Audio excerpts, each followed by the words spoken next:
the Rise Up See Red podcast, all about the Arizona Cardinals and the NFL, featuring insider and outsider perspectives. Enjoy the best hour of Cardinals talk on the web. Now here are your hosts, Jess Root and Seth Cox.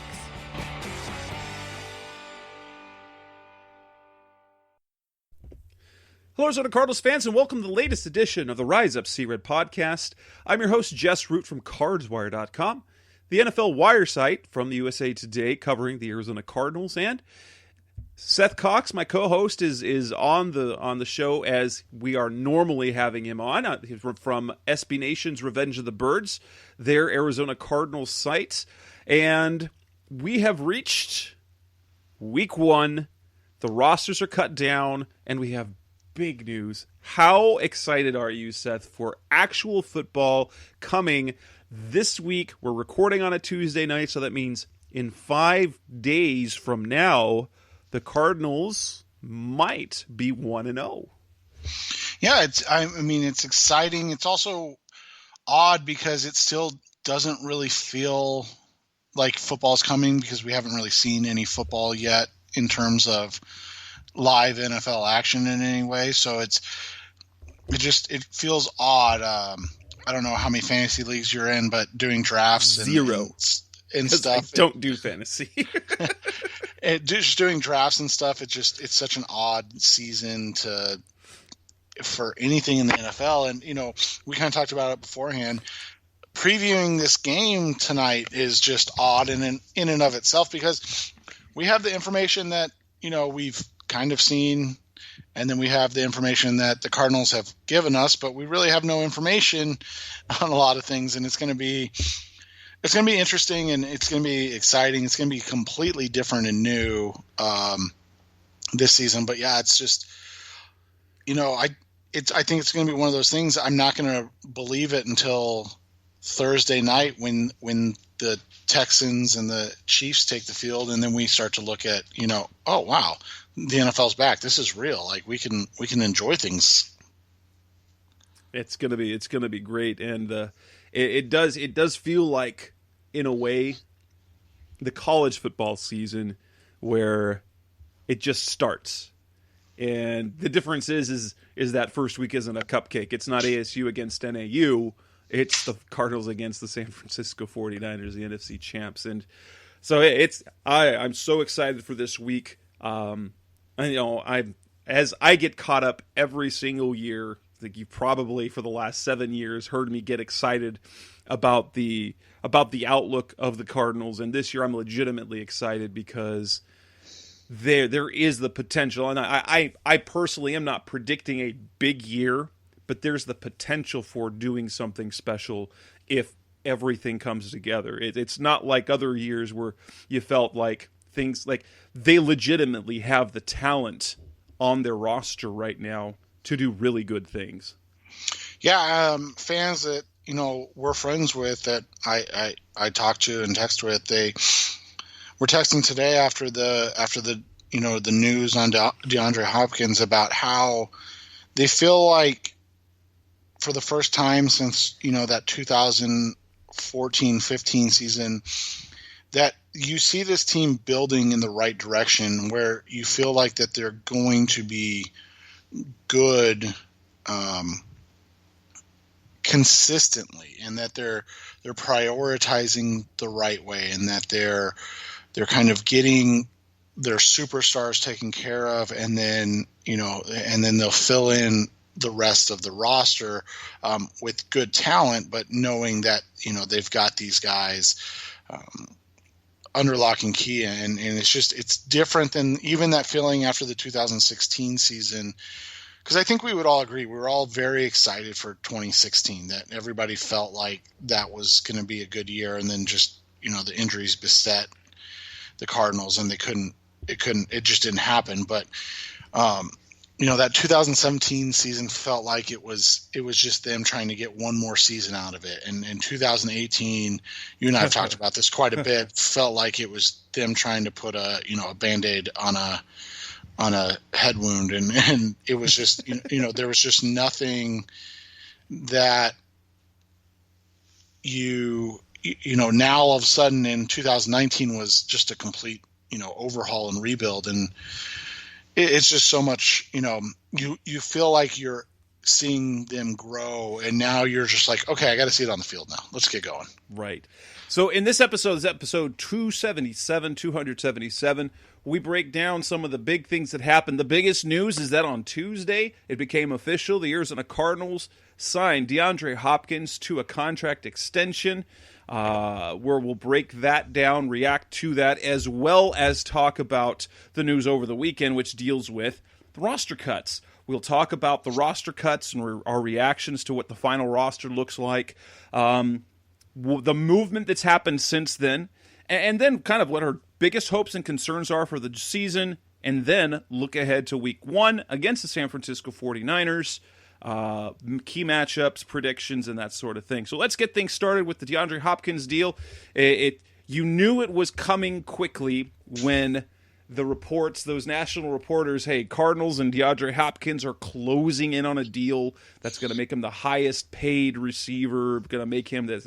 You knew that it was coming. Then some numbers started creeping in, and now it's official. We don't have, now, here's the interesting thing about it is that we don't, unlike most other deals that we hear about, by the end of the day, you've gotten most of the nitty-gritty of the cap hit and this and that. But Hopkins himself negotiated this deal, which means there was no agent to leak it to. There was no agent leaking it to reporters. They're the ones who typically release that information because teams don't. And so it ends up being, it's a 2-year contract extension with $54.5 million of new money, making him officially on the extension part, he becomes the highest paid non-quarterback per year in NFL history at $27 million and change, $27.25 million per year average on those last 2 years. But with 42.75 million, almost 43 million guaranteed, it was fantastic. Now, we knew the deal was coming. How surprised were you at those numbers that came out with the big number? Because on the surface, it looked like they unnecessarily paid him a ton of money. It was one of those things that we knew that he wanted more guaranteed money, and that was the conversation you and I have had, off the air quite a bit, is how are they going to do this? Were they going to just roll guarantees into those 3 years? Were they going to extend those 3 years to 4 or 5? How are they going to do it? And this was kind of what we expected, kind of front load this deal in before the Kyler extension is due. Basically get all the guaranteed money out of the way before the Kyler extension is due, and then go from there. Because if there's any fall off or anything like that, DeAndre gets his way. He gets his, he'll get $60 million his first 3 seasons. And the Cardinals get basically a lifeline out in season 4 and 5. If for whatever reason he is not playing at the level that he's being paid at, while they get ready to pay Kyler what we estimate at this point will probably be 40 to 45 million a year. Where if Kyler keeps going, he's going to be getting Patrick Mahomes money probably. Yeah, I mean, even what Deshaun Watson got, 4 years of $160 million. I mean, I assume that's going to be kind of the baseline talk of where he's going to go. So, you look at those things, and the numbers were large, but we've talked about this in one of our group texts of how it was basically his goal to, on paper, be the highest paid wide receiver in the NFL. And on paper, they're able to say that because, he's going to get $27.5 million or whatever.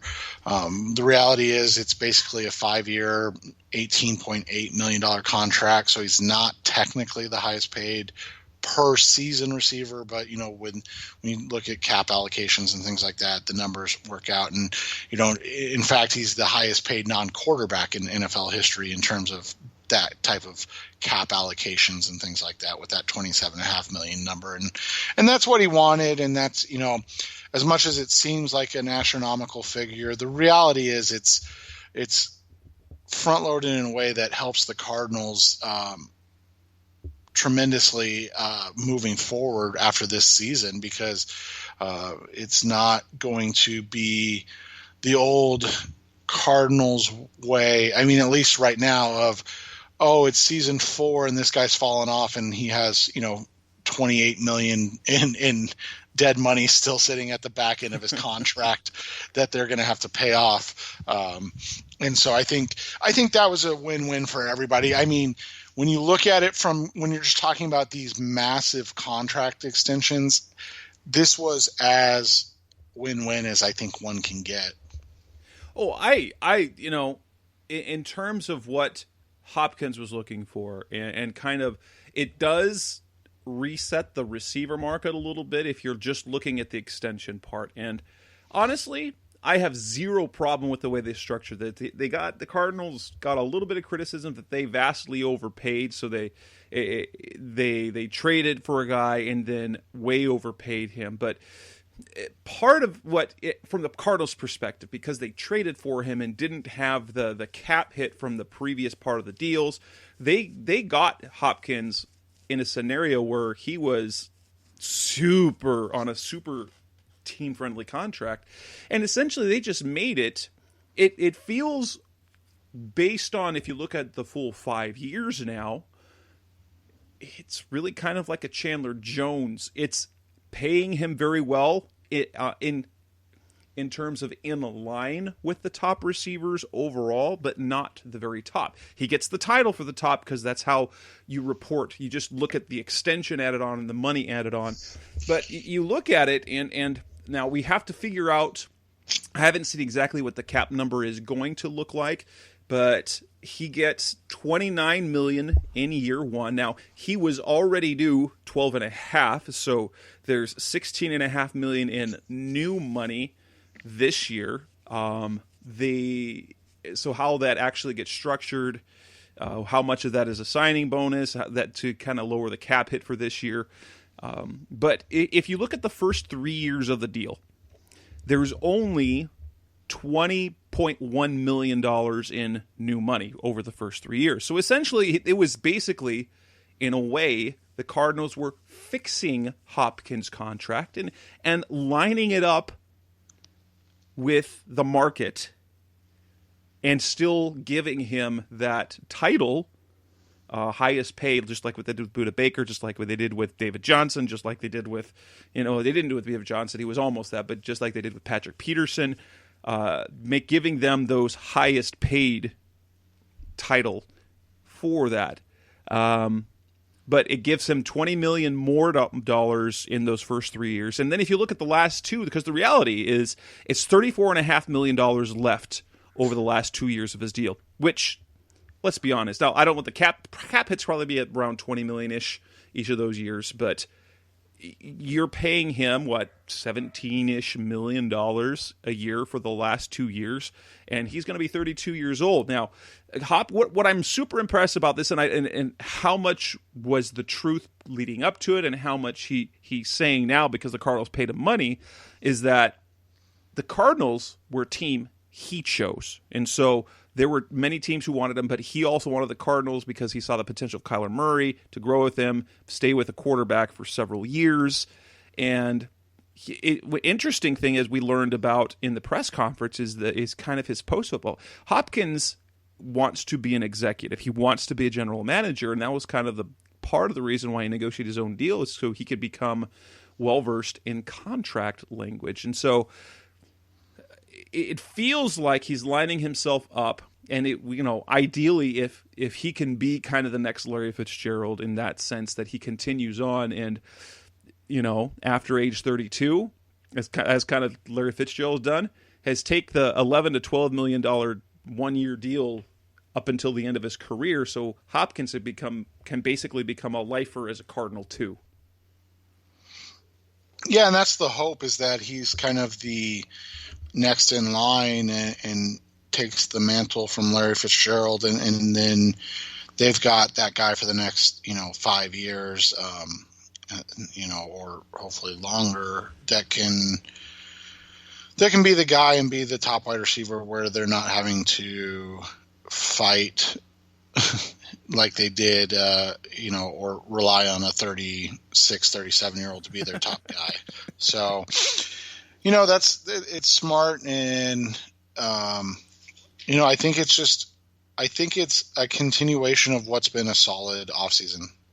It is. And I have no problem with what they paid him. I think he's a great addition to the team. I know that you wonder a little bit because of what he did in Houston with 3 years left, if we're going to hit year 4, year 5, and he's going to start grumbling about his deal again. But I think part of what that's the only real concern that I have.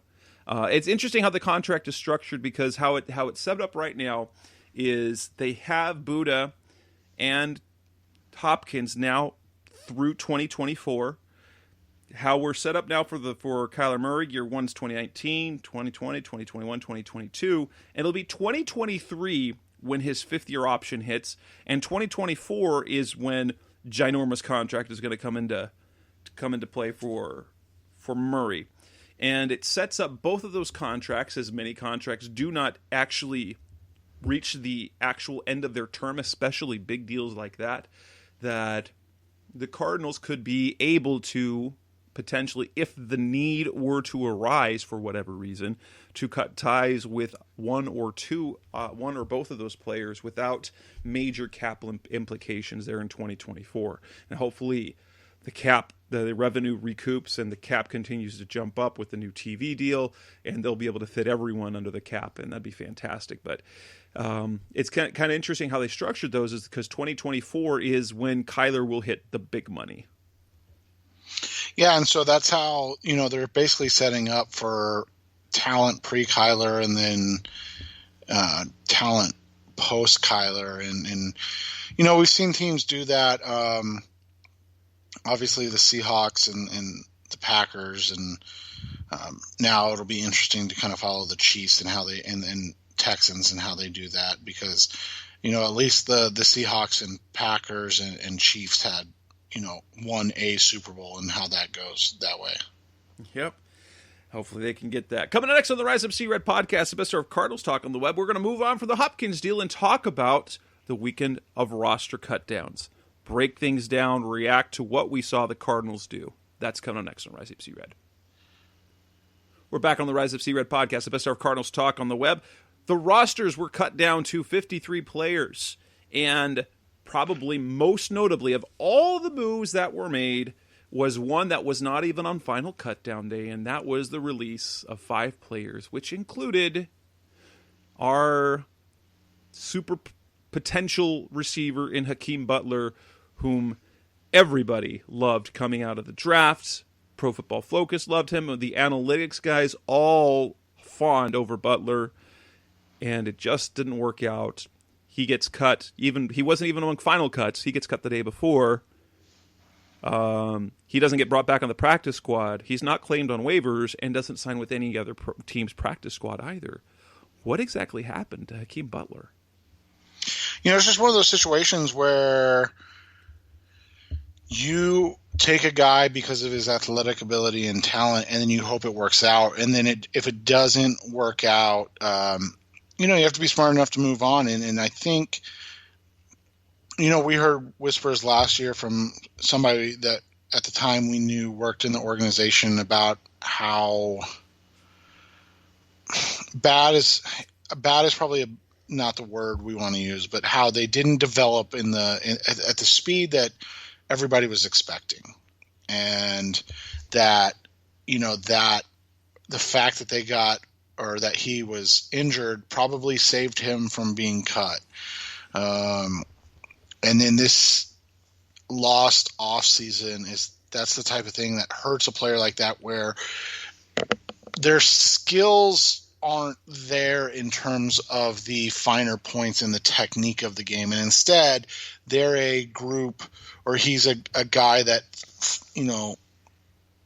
that flourishes with his size, speed, length ratio. And that's why, what makes him so good. And so now you get to the NFL and you get he's 6'4", 6'5", and all of a sudden now you're going against corners that are 6'1", 6'2", instead of 5'9", and physical, 5'10". And physical, like you said, how many Big 12 cornerbacks end up playing in the NFL? Yeah, exactly. And so that's kind of, it's just the unfortunate thing. And you look at Butler, and he just, I think Cliff Kingsbury said it best. He just needed a fresh start, and both sides did, because expectations were never met. And this is what I'll say, and this isn't a shot at Butler, but you listen to the way DeAndre Hopkins talked about David Ray, the wide receiver coach, yesterday or Monday, whenever it was, and he talked about how much he's learning in this camp compared to other camps. And then you kind of carry that over to Keyshawn Johnson and Andy Isabella, and all that the ravings that we've heard about their, the steps they've taken and how much, how improved they look. And then you never heard that about Butler. And maybe it just is a disconnect of teaching philosophy. You're a teacher, your way of teaching probably works for 95% of students, but there are 5% that aren't able to grasp that. And maybe Butler falls into that 5% that, doesn't take to the way the Cardinals were coaching or the wide receiver coaches were coaching and things of that nature. And so, and that's not a shot at Butler. It just, that would be one hypothesis of why he never developed, like we've heard. Obviously we haven't seen, but like we've heard Johnson and Isabella have, and like we've heard, Fitzgerald and DeAndre Hopkins, two of the best that have been on the field the last, 2 decades, talk about how much they like playing for this guy. And so, I think it's unfortunate, but I do think it happens. Yeah, and for me, I get the sense that as talented as Butler is, the one thing that was never commented was Keyshawn and Andy Isabella, both of them, that you've heard comments about how they come in. They've come in with a different look in their eye. They have this focus and this drive to do, and I see it in Byron Murphy as well. And you never got that from Butler, so it just feels like, and not everyone's wired that way. So he one had the skill, but two didn't have the necessary drive or focus to really hone in on those little techniques. Like, he did improve some. Coach Rye did say that he's learned how to get a little skinnier on his burst off the line of scrimmage so he can beat press. Because he's just big, and so he had the tools, but whether it be the focus, the ethic, the work ethic, he just didn't quite have the entire tool bag that you need. You had the tools, but not necessarily the drive to be great.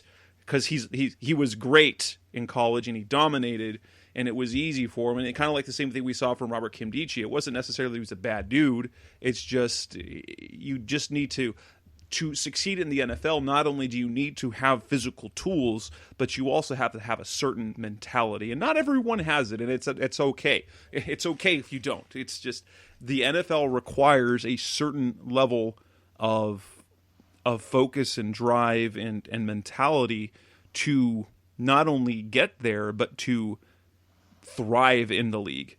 And even we see a ton of players. I see, every year you see a ton of players with that right mentality that still don't cut it.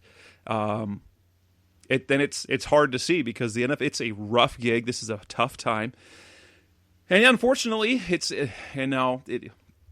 Yes, he was the first fourth round pick, but ultimately he is a day 3 pick who didn't work out, and that happens every year. Think about Earl Watford. He was a 4th round pick. He made squads and was there and didn't play a whole lot except for 1 year. Logan Thomas was seen as a bust, but now he might be Washington's starting tight end. It's things, sometimes things don't work out, and day 3 picks, if they don't, as long as you get a few contributors on day 3 picks, you're doing all right. You don't obviously want your top 4th round pick to kind of bust out, but then when you get like this year's picks, Rashard Lawrence and then Lucky Fotu, it looks like that they've got a little bit of potential. Now, as we go around the rest of the roster, what were your initial, as we got the cut down names, as they started rolling in, and as we got the final list, which was, it wasn't nearly as late as it was before, as in years past, 3:00 instead of 5:00. What were your biggest takeaways from how this roster was constructed initially? Obviously it was balanced. You and I talked about that. We kind of laughed because we nailed the 25, and obviously the 3 specials, and that went off. I was a little surprised. Only 4 defensive backs. I was thinking 5. You had, or cornerbacks. You had 6. I did. And then they undercut both of us and went 4, but that kept Kylie Fitz, a guy you and I talked about quite a bit. And both of us had him as a practice squad guy. I mean, we felt confident in that take. So, and then, you look at the defensive line, and they've already made a couple changes along there, but it was a balance of run stoppers and kind of hole pluggers against guys that can push the pocket and maybe pass rush a little more. And then, the linebackers, I don't think that was – I should say the off-ball linebackers were not shocking at all.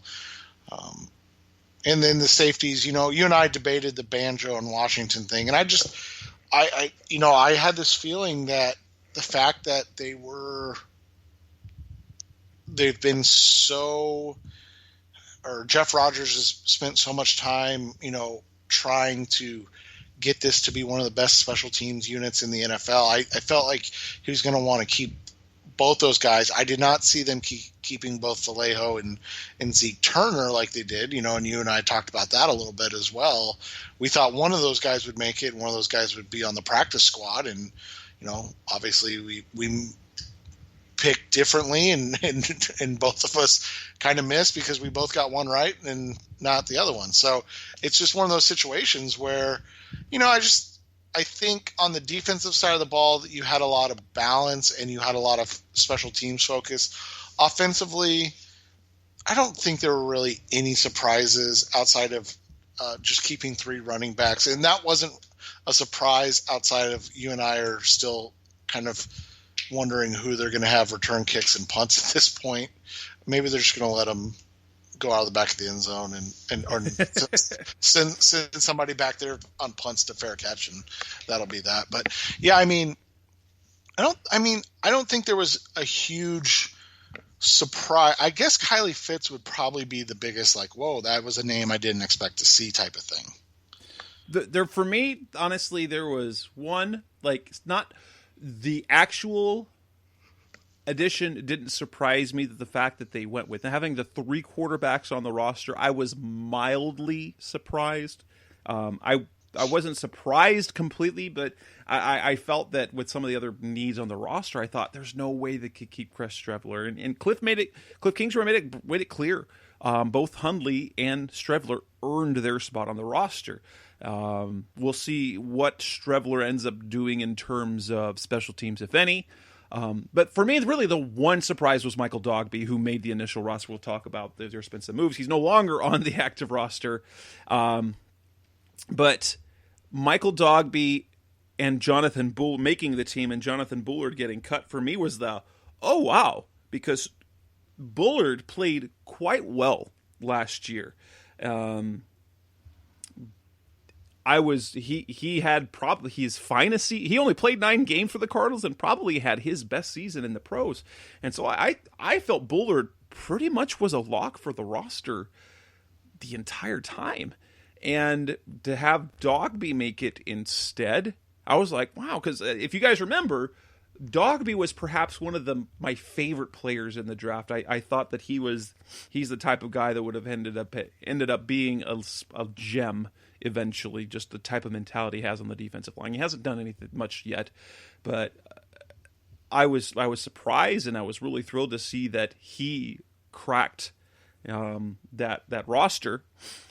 And then after that, the fact that they only kept the 4 cornerbacks was really the only one that surprised me. Basically, that Ken Crawley didn't make the roster, and he didn't even come back to the practice squad. And though I did hear from somebody, an agent, that said that what he had heard is that, and we kind of talked about this potentially happening, is would veterans take a practice squad position, which is obviously a much lower paying gig, and Crawley believes he is a starter in the league, and that he believes he will get a job on an active roster, and so he turned down multiple practice squad positions. He was the only one of their 15 actual outright cuts of healthy players that they did not bring back to the practice squad, and then apparently they wanted him to, and he just didn't.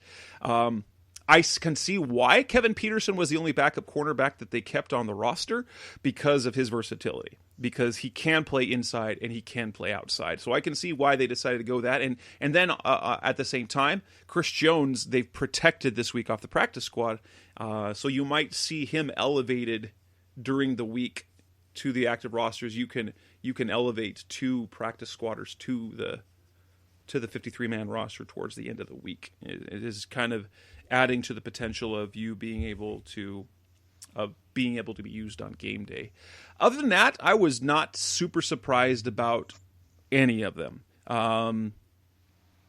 Honestly, no. Tanner Vallejo over Evan Weaver. It wasn't a big surprise. When Evan Weaver, their 6th-round pick, was cut, I was like, oh, that's a bummer. But you totally understood why, because they're going with the known commodities with special teams as opposed to the ones that they're going to have to develop. And Evan Weaver obviously made it to the practice squad. I still think he's got really high potential. And if we look at Tanner Vallejo's history, he got banged up during the preseason. And after 1 game with the team last year that he played in, he got hurt again. So it's very, very possible that we will see Evan Weaver back on this roster during the season. Any other notable things that you can think of about the roster? Not right now. Again, I'm just impressed with how they have constructed it. They've got a really nice balance of youth and veterans, and they've continued to kind of mix and match that. And we'll talk about that next on how they're basically making sure that they have young players behind veterans that can learn and hopefully take over or, push them by mid-season or end of the year at worst. But coming up on the Rise of Sea Red podcast, the best hour of Cardinals talk on the web, we're going to move on to some of the more recent roster moves. How does that play out and our reaction to those? That's coming up next on Rise of Sea Red. We're back on the Rise of Sea Red podcast, the best hour of Cardinals talk on the web. The Cardinals did make a couple of minor roster moves. They added 1 veteran to the roster. They didn't claim anyone on waivers. No waiver claims this year that they were awarded. I don't know if they actually placed any claims on anyone. We don't generally find that out. But they were awarded no waiver claims. But they did sign 1 player, which bumped Dogby off the roster, and have filled out their practice squad. They add Angelo Blackson, former Houston Texans starter last year on the defensive line, a big guy, 6'4", 319, and he doesn't appear to be a stat getter. So he becomes a nice. He's really just kind of your plug in, 15 to 20 snaps a game, fill in for Corey Peters for a couple, type of guy. That he's not going to do quite as much as Corey used to. And I'm not going to say Corey's older. He's got 2 torn Achilles in his history. But he's that type of player where he can give Corey a blow and you're not going to lose anything for, a couple downs. Right. And so I was a little bit bummed for Dogby because we're like, yeah, Michael Dogby made the roster. He's going to be able to contribute. And he goes to the practice squad and Angelo Blackson comes in. And then they did make some minor practice squad additions. So in addition to the 14 players that they had brought back, they then added 2 other guys. They signed Jordan Thomas, a tight end who was with the Texans. Apparently it also has worked out with DeAndre Hopkins in the offseason, a guy that Texans fans kind of like. He's been banged up. He had some injury issues last year. He's on the practice squad now, one of the players that they've protected this week, and then brought in, if you remember the great punting competition of 2017 between Richie Leone and Matt Weil. Leone didn't, he lost the competition to Weil, who then got bumped because Andy Lee became available. So Matt Weil won the competition, but then didn't get to do anything after that. But Richie Leone, back from the CFL, he is now on the practice squad, a guy who punts, got a big leg. He can kick. He wasn't really good at it, but he can do kicking. And they cut Dylan Cantrell off the practice squad. What do you see in particular? I think we know what Leone's for. He's there, okay, just in case something happens, just in case one of our punter or kicker gets COVIDed. That way we have somebody on the roster. But the addition of Jordan Thomas, he's ginormous, 6'5", 275. That's a really big. That's bigger than any of the tight ends that he is even bigger than like what Bruce Arians would use. He fits more the Bruce Arians tight end mold, not so much the Cliff Kingsbury from what we've seen. What does he offer? I think he's kind of the potential takeover for Daryl Daniels. I was actually surprised to see Daniels stay once they brought Jordan Thomas onto the practice squad. So I think he's that. I think he's that Max Williams, Darrell Daniels kind of. Max has never been a guy that stays healthy for a full season. So one of those two goes down. I think Jordan Thomas is more similar to them. And then, Cantrell, we talked about that, was similar, if not, smaller than Dan Arnold. And so I think that's where these two kind of come into play in this sense. Those are minor moves at best. It will be interesting to see how things play out after the opener. But yeah, I mean, adding a punter / kicker to the practice squad makes perfect sense. You figure they needed a fourth tight end on the team to be able to run, to be able to run scout team against the 49ers sets. And so you knew you were going to need a fourth tight end. It's just whether that's Jordan Thomas, whether that's Dylan Cantrell, doesn't really matter. But you need a fourth guy on the roster so you can run scout. Yeah, and you and I had actually talked quite a bit about the punter-kicker thing on the practice squad, and we thought it was important to have one of each because of the COVID conditions and the amount of issues that they've seemed to have with the false positives right now. And so I think just having one is fine. Like you said, he's not a great kicker, but I mean, for a game, he would be in a pinch. In that sense, he'd probably be just fine. I mean, ideally you're scoring touchdowns, so it's extra points, and you don't have to worry about the field goals. If you're scoring touchdowns, an extra point, I mean, we've seen Ndamukong Suh attempt an extra point. Chad Johnson, the list of players who have come in to kick things like that is fun. Coming next on the Rise of C-Red podcast, the best hour Cardinals talk on the web. We move on from the roster. Now we're going to talk about the Cardinals, then kind of the outlook in general before we go into a preview of Week 1. So that's coming next on Rise of C-Red. We're back on the Rise of C-Red podcast, the best hour of Cardinals talk on the web.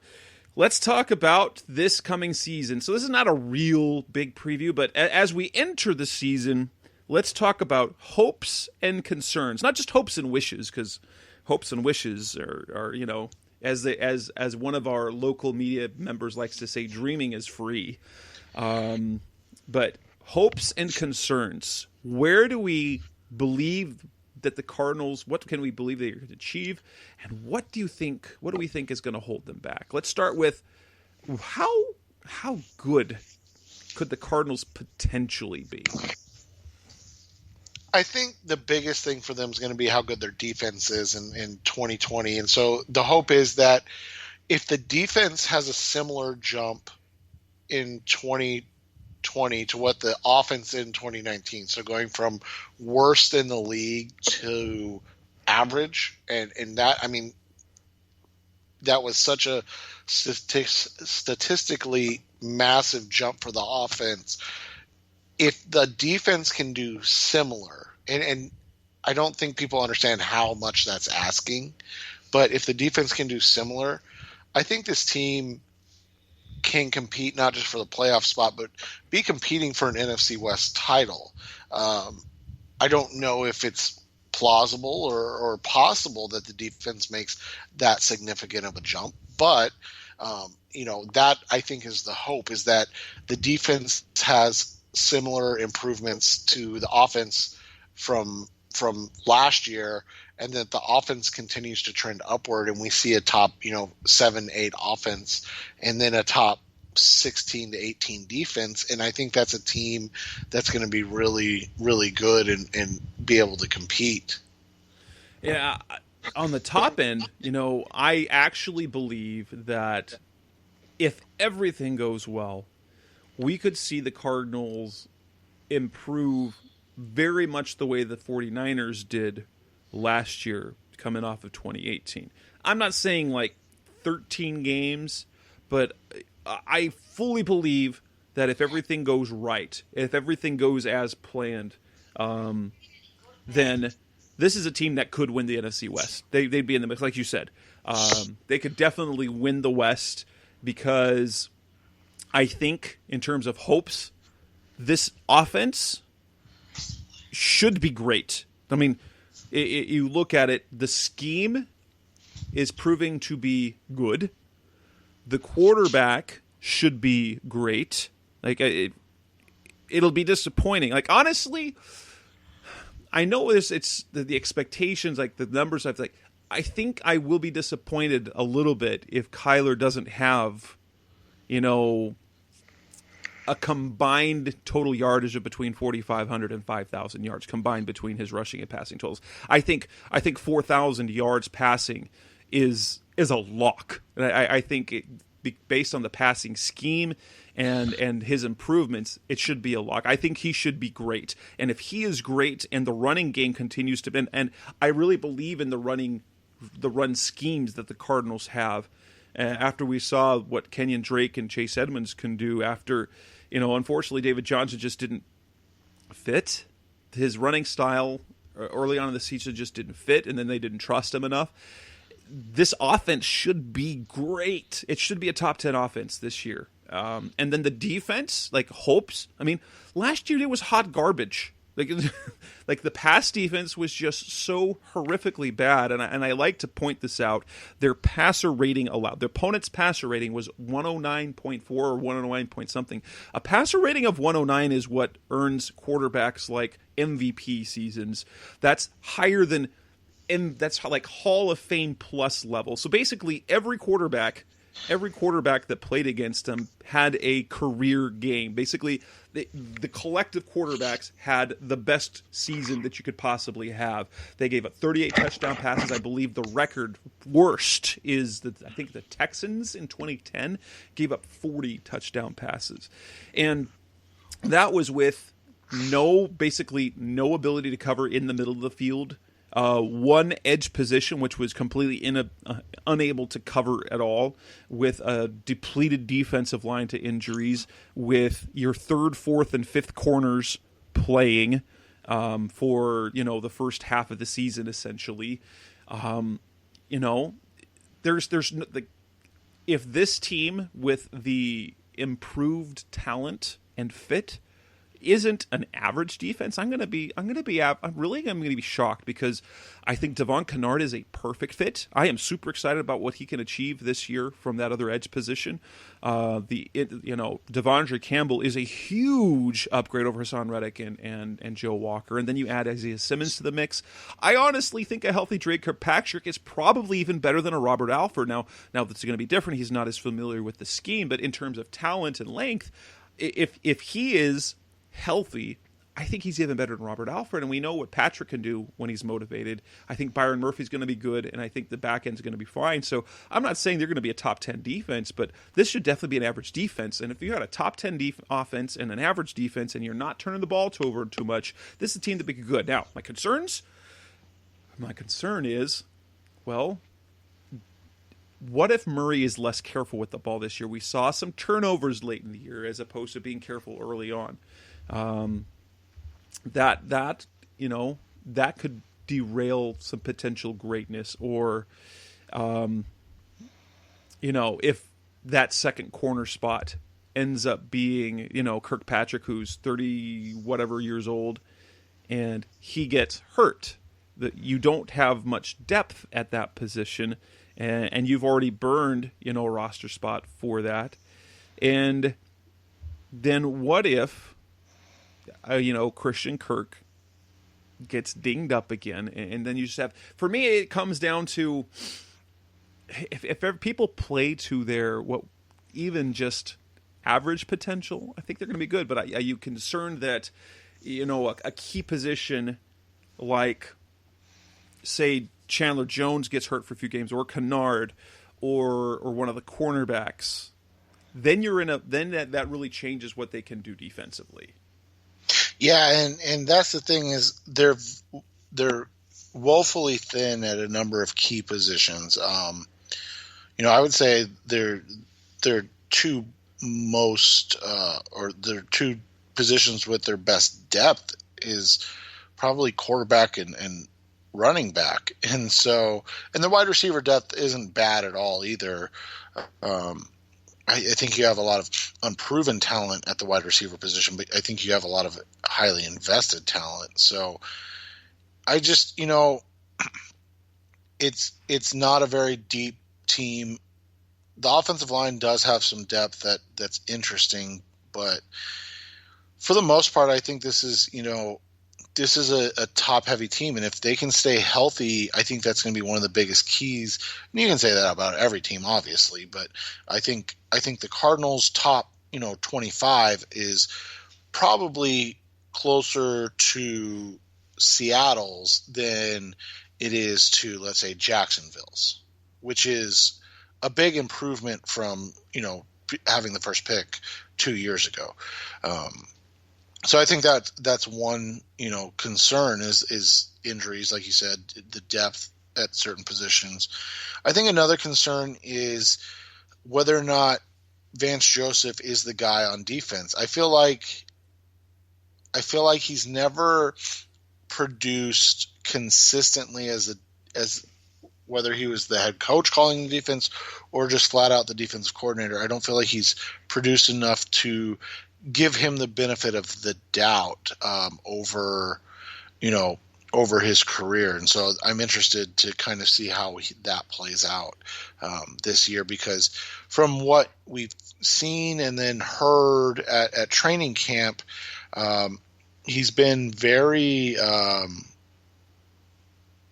different is probably the wrong word, but he's been a guy that's taking advantage of some of the unique talents he has.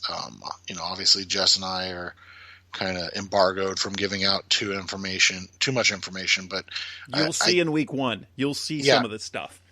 but I think, you and I have talked about it. We're pleasantly surprised with some of the ways that they're deploying their talent. This at least so far in camp. Yes, that's ultimately. I think this is a worst case scenario that they're a 7-win team, which I've seen plenty of 7-9 predictions. That's a completely reasonable expectation for a team, or prediction for a team that won 5 wins a year ago, and that defensively was atrocious. And so I think it's completely reasonable for someone to say they're only going to win 9 games. But I think that's their floor, honestly. I think that's their floor. And I think they can I think they can go between 7 wins and 11 wins optimistically. I'm not going to that's kind of the top. I've already made a 9-7 prediction, and they probably miss the postseason. But that's simply because, I mean, even though the homer in me says they're going to go to 11-5, they're going to win the NFC West, that there's a part of me that always says that. This is the year, it's happening. But, you know, as long as you have Russell Wilson and as long as you have the 49ers who, they overcame all the expectations. They outdid all expectations last year, and they kept winning and they kept winning and kept winning. Now they've lost a few. Like, they've got issues at receiver right now. They've got some injuries on the O-line. Their defensive line isn't as good when they lost to Forrest Buckner. But you still think that they're, with Kyle Shanahan and their offensive scheme, Robert Saleh and their defensive scheme, that they are talented enough that they should be something to be dealt with. And so as long as you've got the 49ers who proved it last year, and the Seahawks who prove it year after year after year, I can't logically, as an analyst, pick the Cardinals, who haven't done it yet, to be better than them. As much as I think it's possible, I can't make that real prediction. Yeah, not yet until they show it, and because that's the thing is, we've talked about this, before. There's one team every year that's consistently there. That's Seattle. I mean, basically since Russell Wilson and Pete Carroll have been together, they're consistently a playoff team. All the other 3 NFC West teams have taken turns competing with Seattle to be kind of the alpha in the division. So I think from that perspective, the Cardinals are back on their way towards that, but they still have to overcome. Seattle is still Seattle until Russell Wilson's not there, and I don't know if we're going to see a similar Super Bowl hangover from what we saw with the Los Angeles Rams from last year.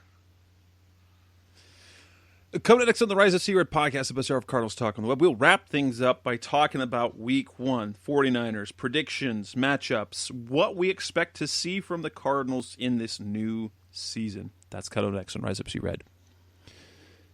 We're back on the Rise of C-Red podcast, the best hour of Cardinals Talk on the Web. We now look at an actual football game, Week 1. The Cardinals head to Santa Clara Levi Stadium, an empty Levi Stadium, with 70 decibels of fan noise on a loop.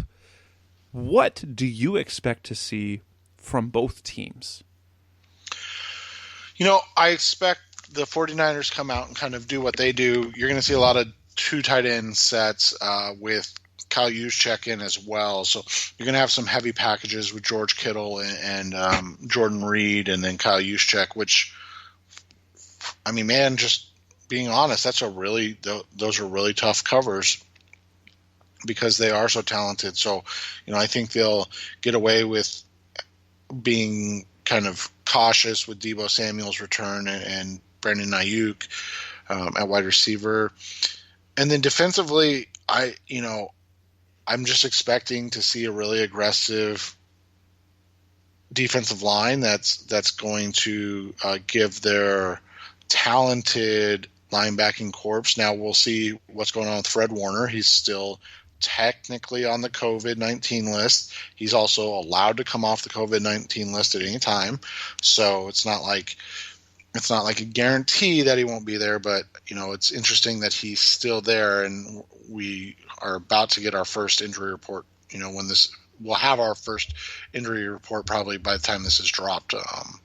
So it'll be interesting to see if Warner's out there or not, but I expect not much different from what was a really good San Francisco 49ers team. That being said, the Arizona Cardinals played them extremely well in 2019, and they did so with limited talent at the wide receiver position, with really no talent on the defensive side of the ball.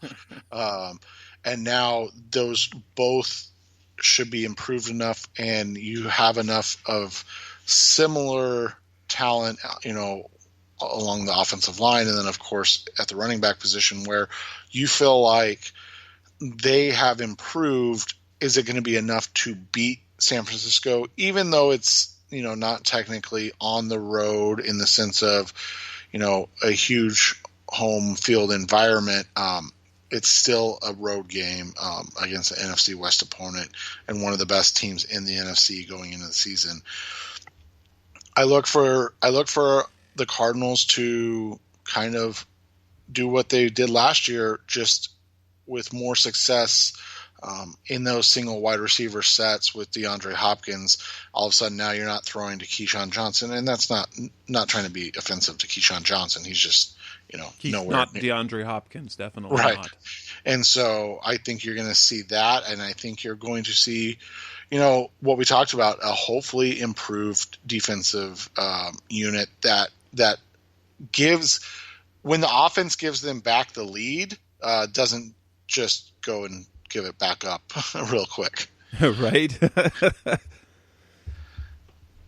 And so as we look ahead to what do you see this game playing out? Can you logistically predict a win, or is that something that they're not quite there yet?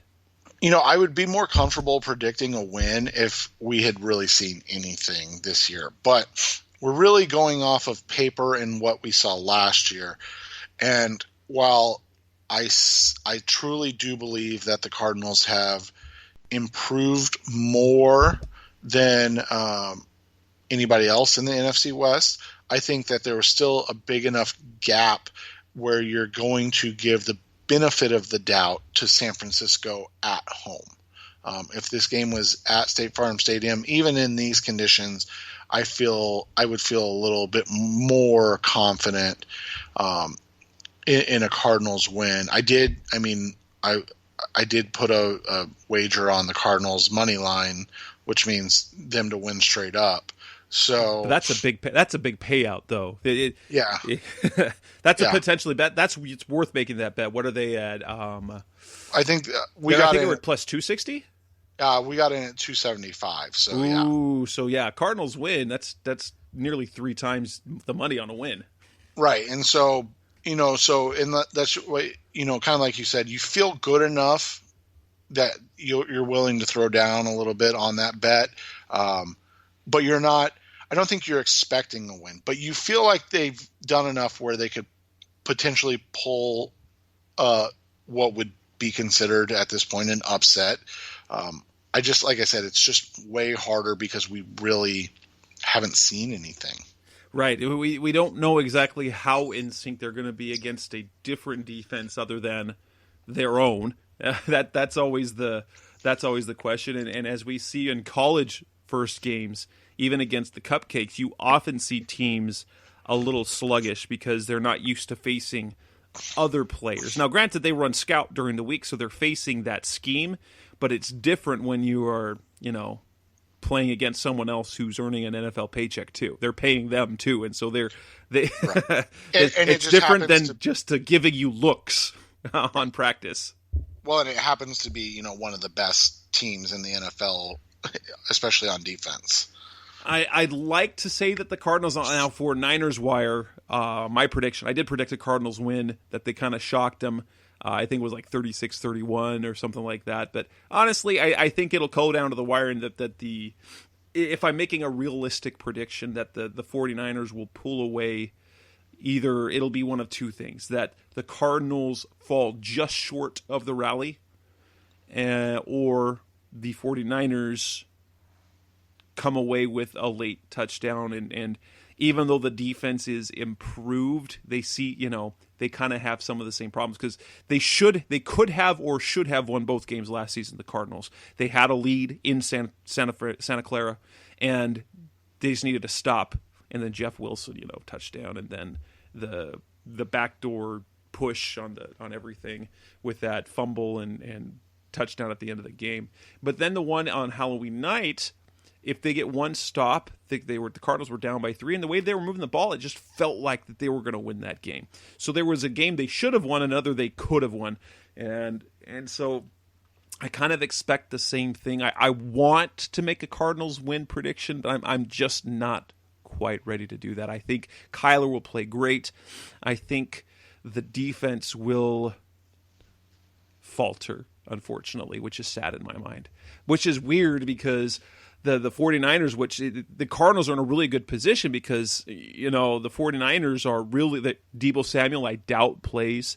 Brandon Ayuk is going to, they might not have a legitimate wide receiver, starting receiver, playing receiver, which means the production from the wide receiver position, now granted, Kyle Shanahan is really good about scheming players away from Patrick Peterson and guys like that I have a feeling that their receivers will put up almost nothing against the cornerbacks the Cardinals have, and it'll just be a matter of, okay, can they stop the run game and can they limit the tight ends? And so in my mind, I'm thinking, well, the Cardinals should be able to win this game, but I'm still like, oh, no, I'll give the 49ers a 28-27 win.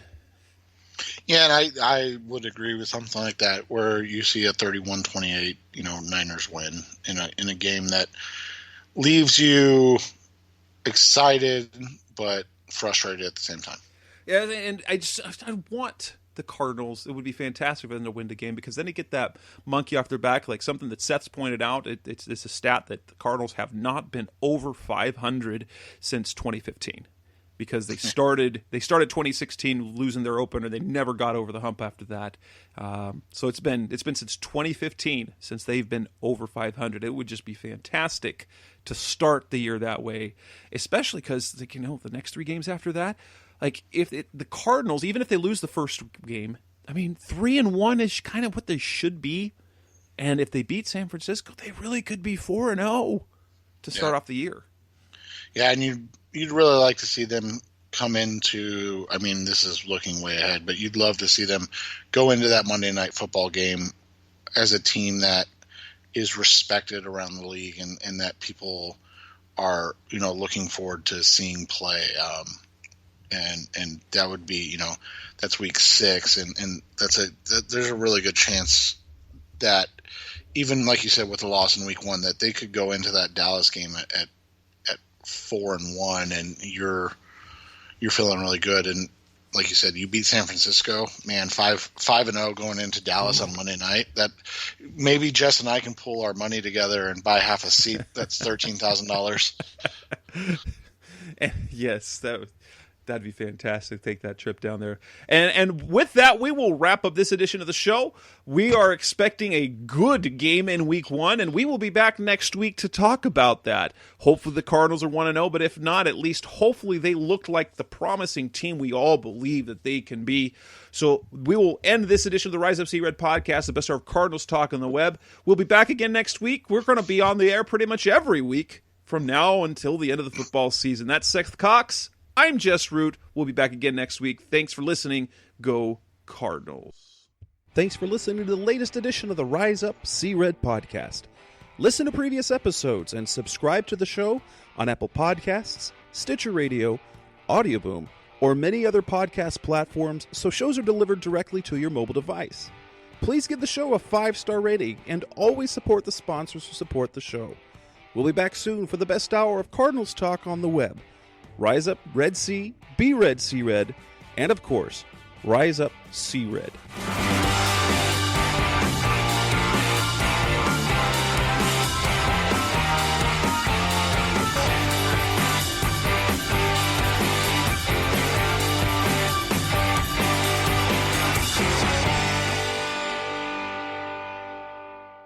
Rise!